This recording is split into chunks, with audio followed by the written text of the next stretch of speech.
Bionic Gloves presents the Hands-On Golf Podcast, bringing anatomy and hand function to the forefront of glove design to improve comfort, fit, and performance.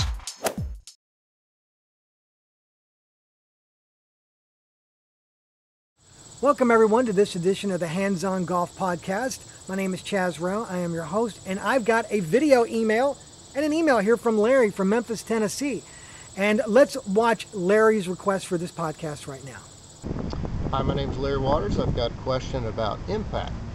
I want to keep from flipping under the ball and hit down and through the ball.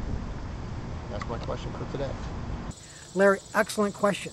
And we're going to join Eric Gilliland here at the Audubon Country Club in Louisville, Kentucky on the golf course to answer that question, because I'm sure there's lots of people out there that would like to know how to do that properly. So if you have an idea for a podcast, please send those to podcast@bionicgloves.com in email format, or you can use your phone and send it that way. And Larry, just for us using that question, you get this. Well, not this one. I promise we'll send you a brand new glove. You get a Bionic glove, and we'll get that to you really quick. But first, let's go to Eric and join him on the course here at Audubon Country Club. Eric. Hi, Chad. Hey, I'm back for another lesson. You got a few minutes? Absolutely. Well, actually, this lesson comes from a viewer, and it comes from Larry Waters. And now here's his question. I tend to scoop the ball or flip the club under the ball at impact.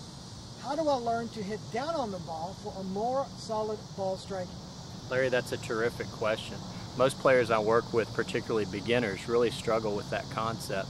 They've been told over time to sweep or to lift the golf ball in the air. And if you look at the loft on a golf club, it would make you believe that you're supposed to lift the ball up in the air. But it's actually the opposite. You want to strike down at a golf ball. Chaz, if you look real closely here, I'll show you what the club should look like coming into the ball.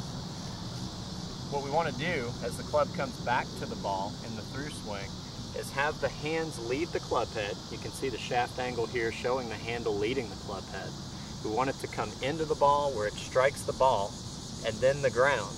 So a well-struck ball would always have a divot in front of the ball after it's struck, rather than behind or underneath the golf ball. So how do you do that? Well, what you want to do in your backswing is create a perfect right angle. And the way you do that is by the time your left arm is parallel to the ground, you want your shaft to be straight up and down. You want to maintain that right angle to the top of your backswing, all the way back to the hitting area, which is when your left hand for a right-handed golfer is across from the golf ball. From this position, you're free to attack the ball with your right hand, still having the hands leading the club head into the golf ball. And you can see from that position, I'm going to strike the ball and then the ground. It's a lot like a baseball player striking a baseball. When they step into a pitch, their hands lead the barrel of the bat into the ball. But you can see in that position, my hands are still in front of the barrel of the bat. If I were to swing my baseball bat this way, I would lose efficiency and certainly power. So that's really the idea. Well, excellent. Now, with that being said, can you show this in the work? Sure. Actually hit it onto the green? Be glad to.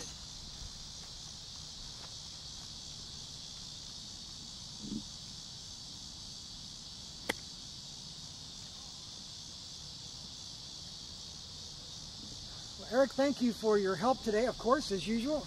Thank you, Chaz. And I hope to see you again on the next Hands-On Golf Podcast. Can you come back again sometime? Be great. Great. Thank you very much.